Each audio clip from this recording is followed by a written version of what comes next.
Good afternoon. The April the 2nd meeting of the Oklahoma City Water Utilities Trust will be in order. And the first item on the agenda is the approval of the minutes from March 19th. Move approval. Second. Motion and a second to approve the minutes. Are there comments or questions, corrections? Hearing none, voting please. Minutes are approved. Next item is a consent docket. Move subject to individual considerations. Second. Have a motion and a second to approve the consent docket subject to individual consideration. Are there matters to be discussed separately? Mr. Chairman, I have a quick question on 3B.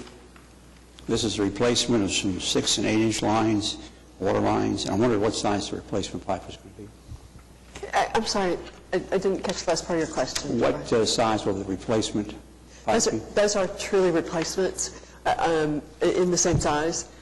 There are some rare exceptions, particularly in arterial streets, but in this case it's replacing in kind. So the 6-inch will never need to be replaced for capacity purposes? Yes, generally in today's technology, that's a good sized pipe for delivery in a neighborhood as long as it's gridded together with other pipe. It just seemed like it was a great opportunity if we ever had any plans or concerns. It is, but we worry about the water sitting in the pipes, how long it sits there. There's a technological question to keep water flowing, even if you have a slight reduction in pressure, to keep the water as young as possible. It's not like wine, apparently. Any further questions on the consent docket? Nice analogy. Yeah, explain that to me later. Hearing none, voting please. Consent docket's approved. Next item is a concurrence docket. There are 2 items. Move the consent docket subject to individual consideration. Second. Have a motion and a second to approve the concurrence docket. Other questions or comments? Hearing none, voting please. Concurrence docket's approved. Next item is item 5, which is emergency construction contract. Move approval. Second. Have a motion and a second to approve the emergency construction contract. Discussion or comments? Mr. Chairman, this is work we simply don't do. Making some repairs, and typically the kind of repair we're making is a grouting operation where the pipe meets the wall. But again, not something we can do at that size pipe. These folks are good at it. We're pleased to have them helping us with the problem. Any further question or comments? Hearing none, voting please. Item 5 is approved. Next item, items for individual consideration. The first 3 items, A, 1, 2, and 3, there's a request for deferral to April the 16th. Move we defer. Second. A motion and a second to defer item A, 1 through 16, to April the 16th. Voting please.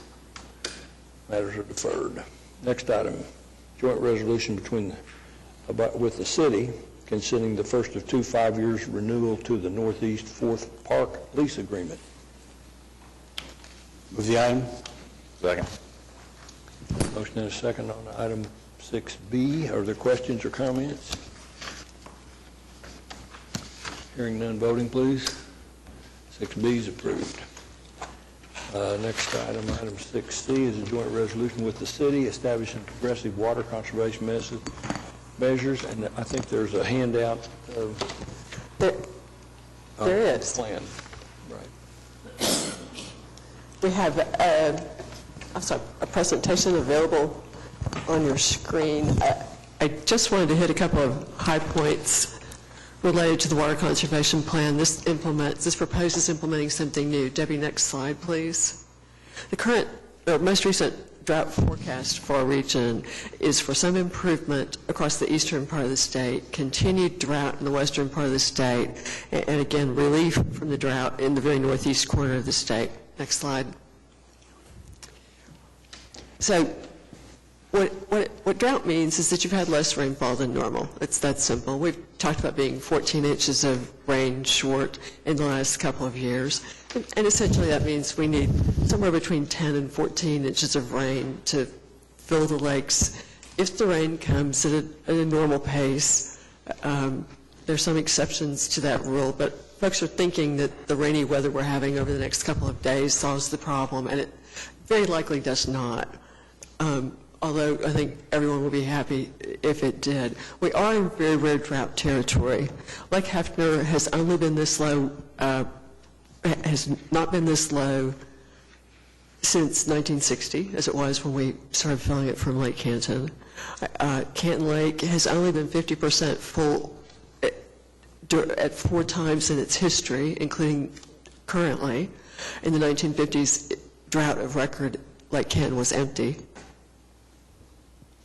As you know, for your audience, our water supplies come from 2 remote regions in the State Canton Reservoir on the far northwest, Mickey Creek Reservoir in Atoka in the far southeast. That has served us well previously, but a drought that goes across the whole state is creating problems in both locations. Debbie? So, today, around noon, looking at our lake levels, things are improving a little. Mickey Creek Lake is only down about 4 feet now and is climbing rapidly, for example, and that's great. Like Atoka's climbing a little bit. The other lakes are generally the same. Next slide, Debbie.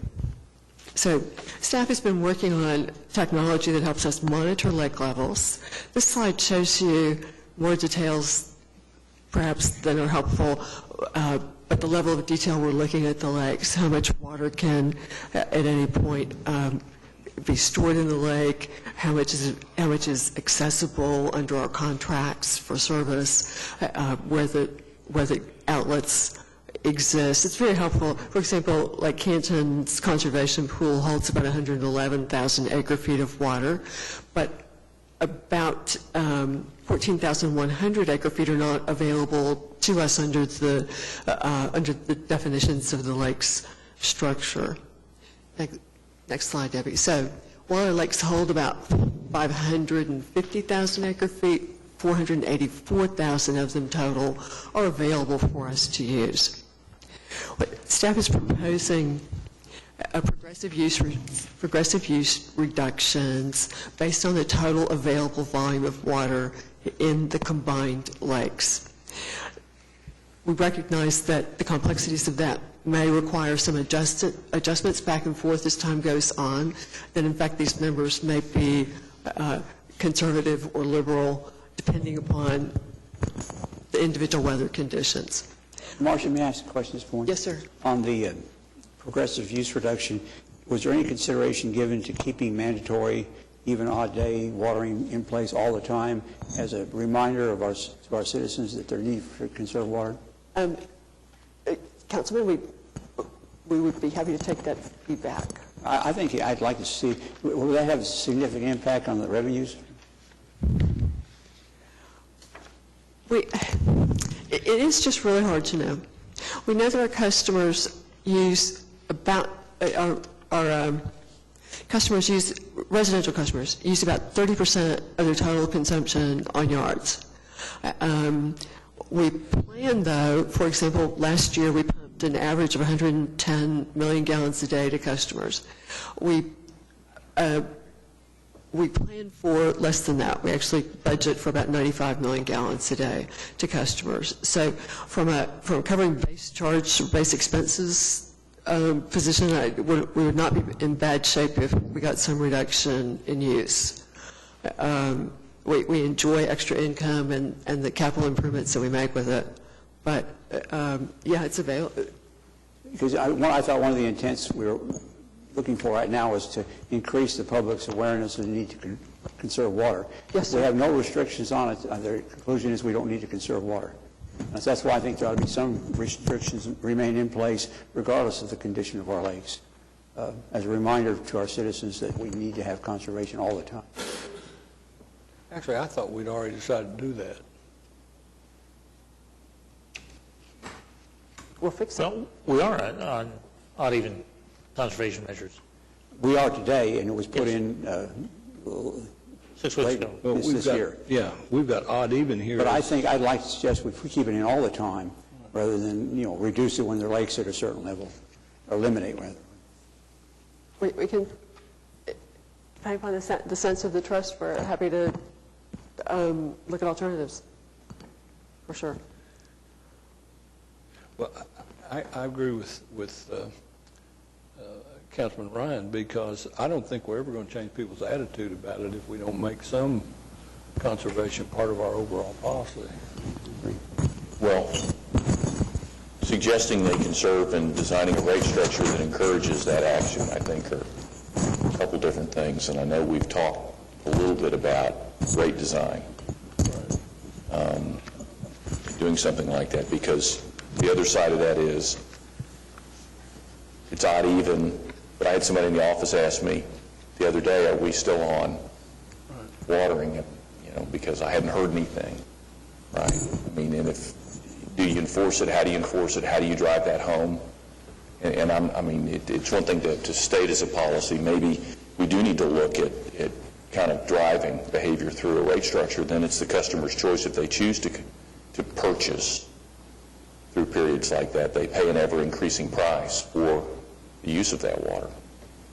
And then we don't have some of the revenue issues, perhaps.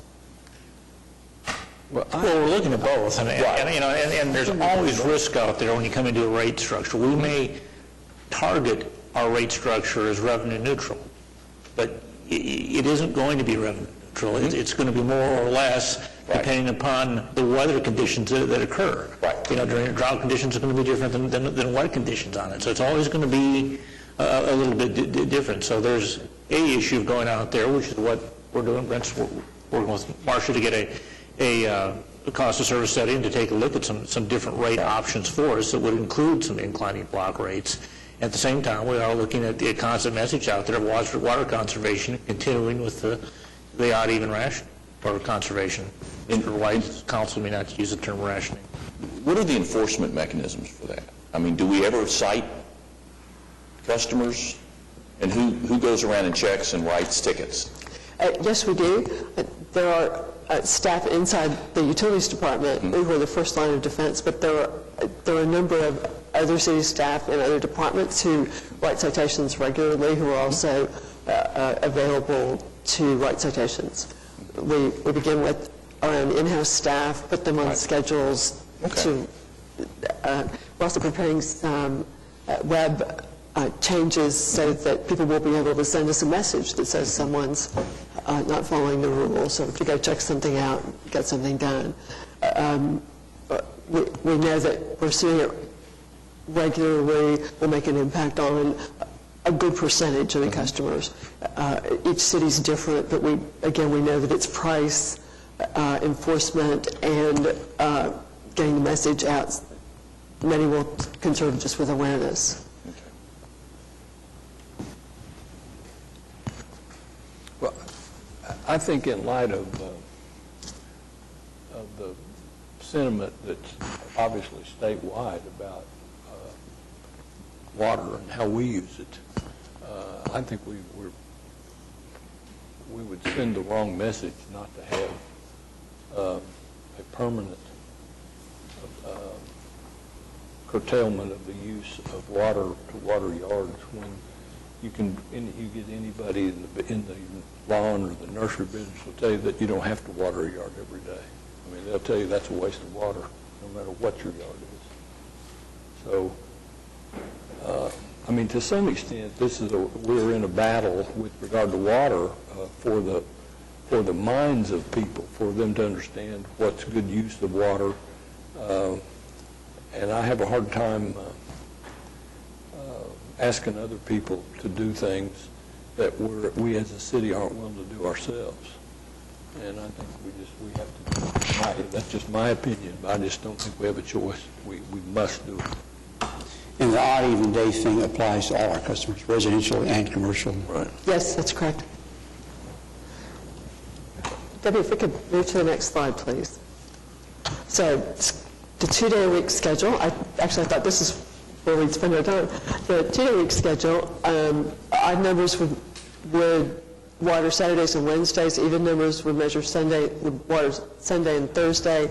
Everyone else would water Tuesday and Friday, and that gives us Monday to meet industrial demands as the weekly industries come up and refill our tanks and get ready for the week again. In this scenario, we would be doing 2 days a week.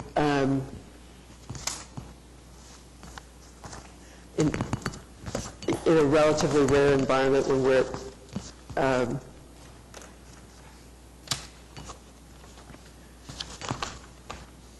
50% full or less, which is again about 242 acre feet of water in all of our lakes. And in the next scenario, if we were 1 day a week, we get a little more complicated about the days of the week, with people whose addresses end in 0 and 2 watering on Sunday, 4, 6, and 8 on Thursday, 1 and 3 on Saturday, and 5, 7, and 9 on Wednesdays, with duplexes, triplexes, homeowners associations on Tuesdays, and all others on Friday. That gets more complicated to explain. We'd be there if we were at 45% or less total water volume in the lakes. And what we know from our history is that would be a very rare experience. We have not been there. So finally, we are working on other updates. Web design, as I mentioned, is underway. OSU is offering courses and assisting us in the web design and the documents going on the web. The next structures are rate plans and details of enforcement. And then we'll follow on with indoor conservation measures and related customer incentives for your consideration.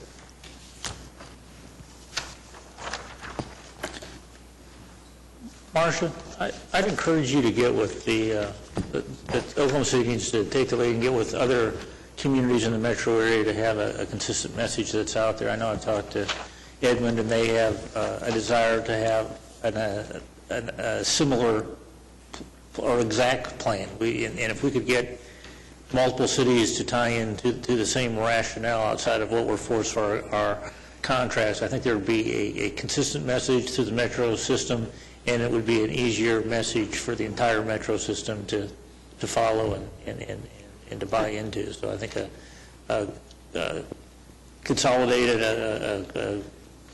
message would be very, very helpful. But we'll follow up immediately now that we've presented this information for the first time.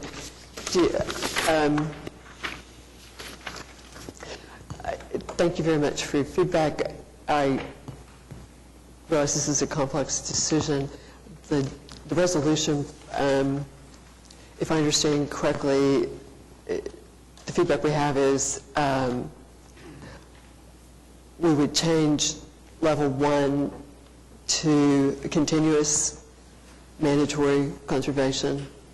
We change our level numbers to remove the original level 1. 1 and 2 would be combined.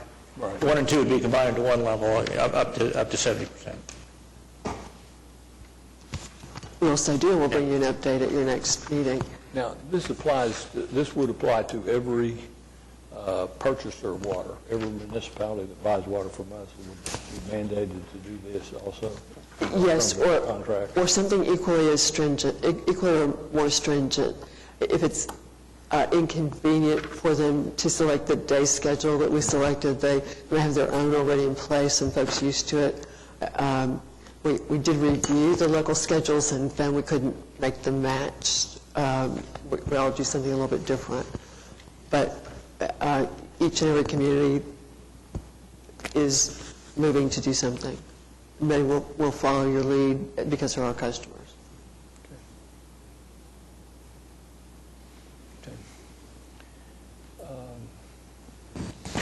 We have a motion to move this resolution forward to the city, subject to the change that we've recommended. I would prefer to see some kind of final plan before we approve this kind of thing. Okay. Want to bring it back into the next meeting? Happy to. Okay. That, I think, would be maybe a better system. Not that I have any doubt that the staff would follow through, but Absolutely. Okay, We need a motion to defer then the action on item 6C for 2 weeks. Second. Have a motion and a second to defer item 6C for 2 weeks. Voting, please. Matter is deferred. Next item, item 6D, is receive an application from Ellison Investments. Excuse me. Is that right? Yes. For a project concerning an oversized sanitary sewer system extension to serve a addition at Northwest 23rd and the Kilpatrick Turnpike.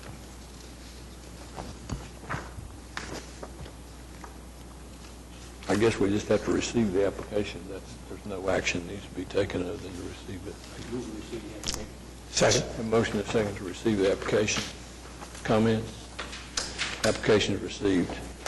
The next item is an amendment number 2 to the lease agreement with OKC Metro Alliance.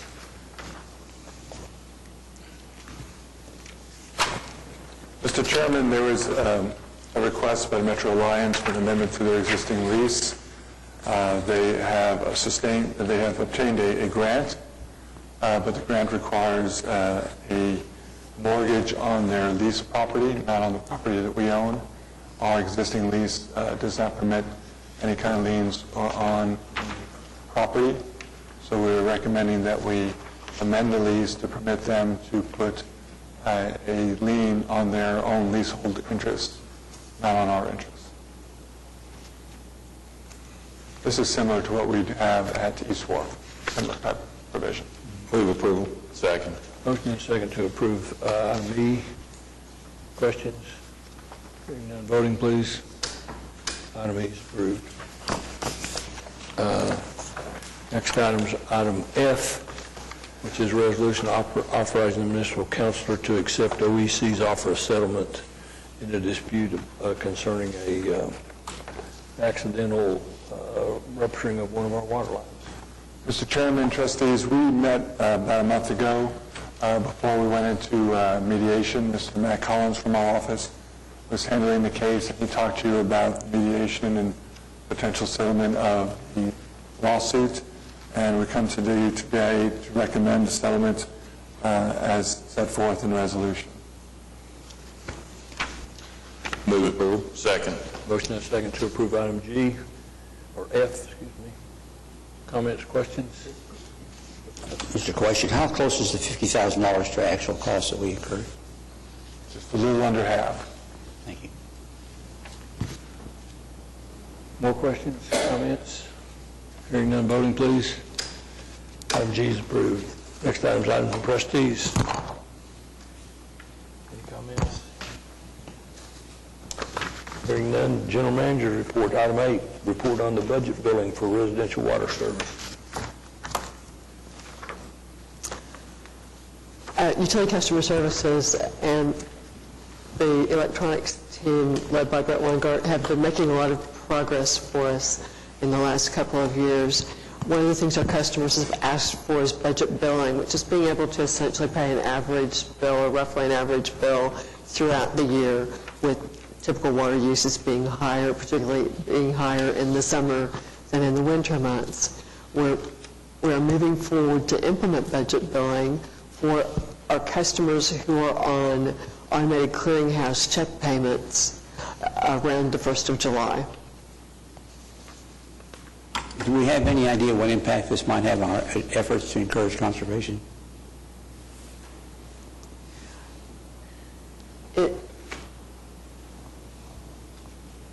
I don't think it'll have a positive effect, Mr. Ryan. I would say it'll flatten out the peaks that people see, and so they won't be as conscious of the cost of water and the need to conserve as they might otherwise. That's correct.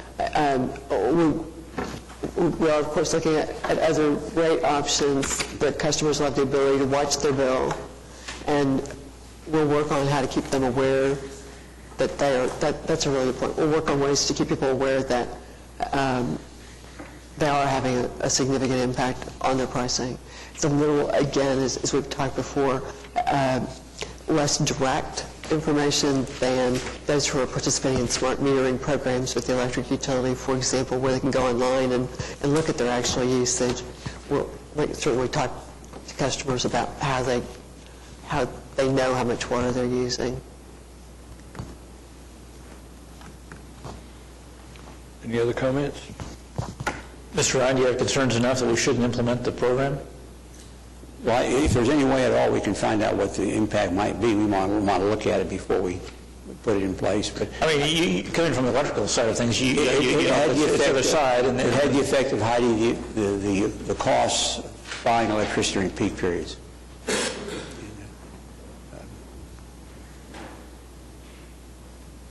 So let's use a rolling average, or use you?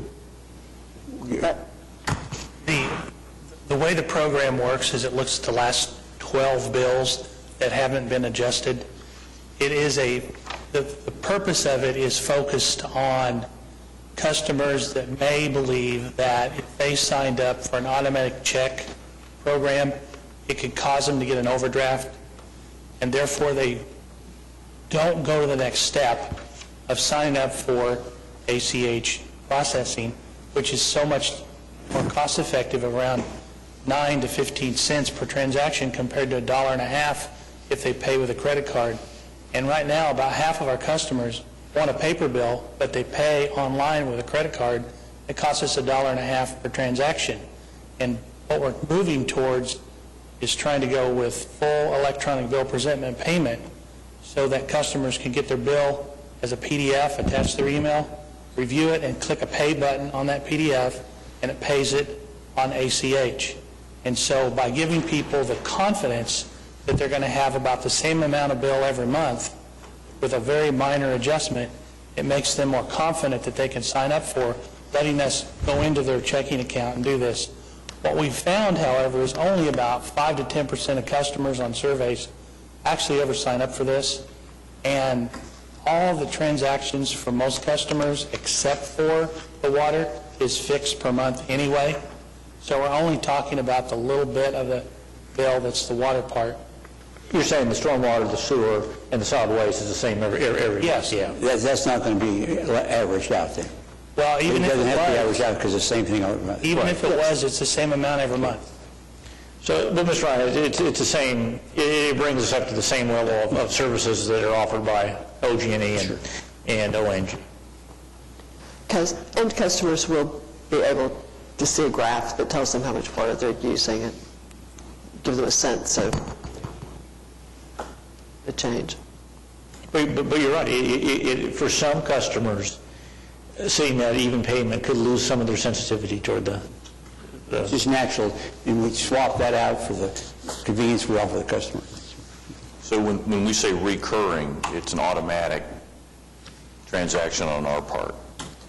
We would only offer budget billing as a module to those customers that have pre-agreed to go electronic and to have the ACH transaction. Right, but it's a transaction we would initiate Yes. every month, right? Yes. Which is different, I think, than OG&E and Right, ONG. well, we have Which is two. a customer-initiated transaction. There's two alternative ways. There's automatic ACH, and there's proffering the option, and then they open the bill and read it and click the pay button. Right. But Either- when you say recurring, I'm assuming that means we reserve the right to say on the 15th of every month, we're going to hit your account for $84. That's the way it is right now, but if we implement full electronic bill presentment payment, we could let it go with the customer clicking the Right, which pay is how button. the utilities allow you Yes. to do it. You can do average billing with OG&E, but you go in and pay it whenever you want to within your paying window. Yes. Right. Any other questions or comments? Citizens to be heard? Hearing none, we're adjourned. Thank you.